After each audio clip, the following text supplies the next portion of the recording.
Hi folks, this is all the fruit, and today I harvested some exploding planet fruit. Yeah, that's what they're called like, and that's what they look like. Well, at least when they are, they look like a planet. When they are ripe, they look like an exploding planet.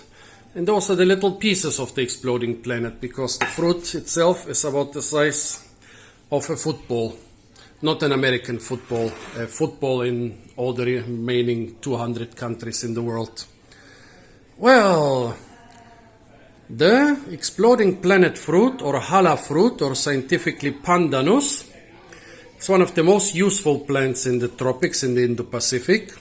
You use basically every part. It has thousands of different uses, and the fruit are edible. However, a lot of them are not very tasty, but the taste is improved by cooking. I already made a couple Pandanus videos, so this time I'll concentrate on the cooking. So I boiled those in water.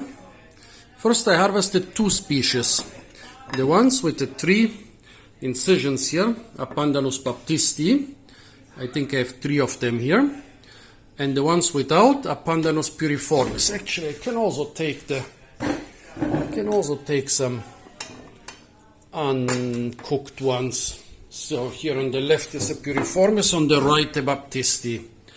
Well, when they were completely ripe or overripe, they were kind of good and edible, but not perfect, since there was still some remnant of oxalate crystals in them, which supposedly you can remove by cooking, by boiling them.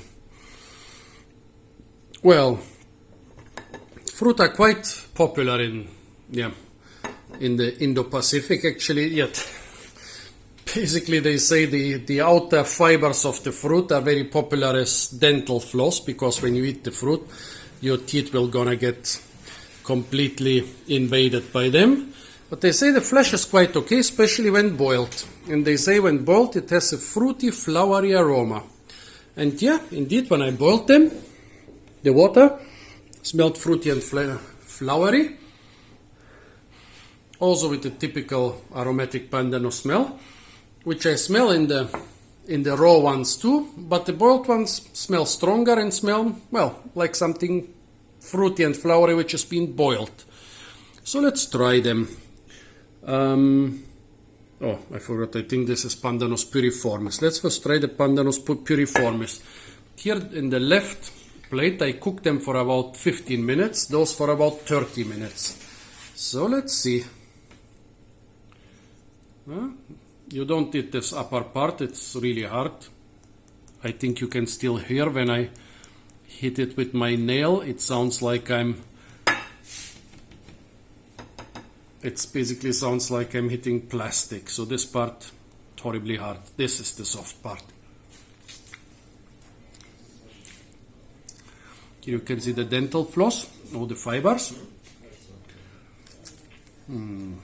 I think there's still some remnant of oxalate here. It tastes like a boiled Pandanus, basically. It's softer, that's good, but there's still some oxalate. Now let's try this is the baptisti, and I think that some animal already enjoyed it a little bit.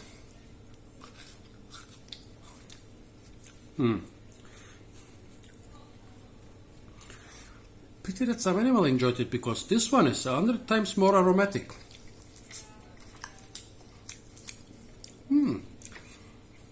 More sweet and aromatic. In this case, baptisti is much better than pyriformis. Now let's try the ones which I cooked for about 30 minutes. First here a pyriformis.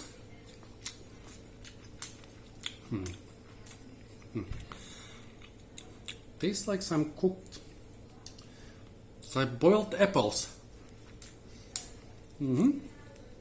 Better than the 15-minute thing. Definitely softer and more aromatic. But I'm more excited about the baptisti.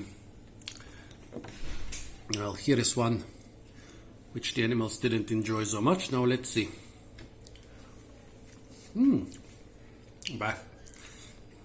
Soft, but it tastes fermented. Even after 30 minutes of cooking, this one tastes fermented. Strange. Okay, Try the other baptisti. It's a bit better.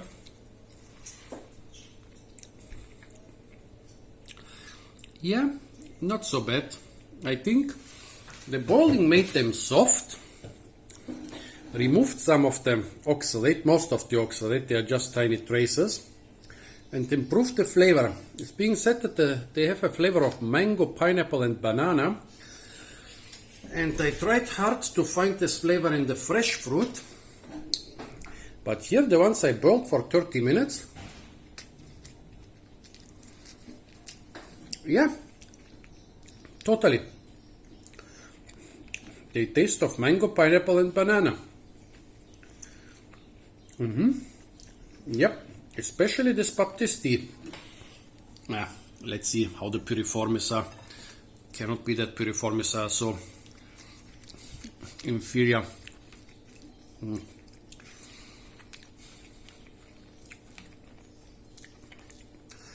No, pyriformis is much more boring. Tastes like apple, quite a mild apple taste. I think a mild apple taste cannot beat some pretty strong pineapple, banana and mango taste. So yeah, well, there were dozens of ripe fruits on the pyriformis and only one ripe fruit on the baptisti. So unfortunately no infinite supply of tasty baptisti fruit. But now I know those things look pretty much the same. When raw they taste quite similar, but when boiled the baptisti is definitely much superior to pyriformis. So I learned something today, folks. If you see some exploding planet fruit somewhere, they grow a lot on the Canary Islands in parks and even in the warmer parts of the Mediterranean in parks. Boil a couple of the keys or segments, you're probably not gonna regret it, or maybe you will if there's still oxalate in them. Apart from that, stay tuned for a lot more fruit videos from the beautiful island of Tenerife with its countless fruit species, and don't forget to like, share, comment and subscribe.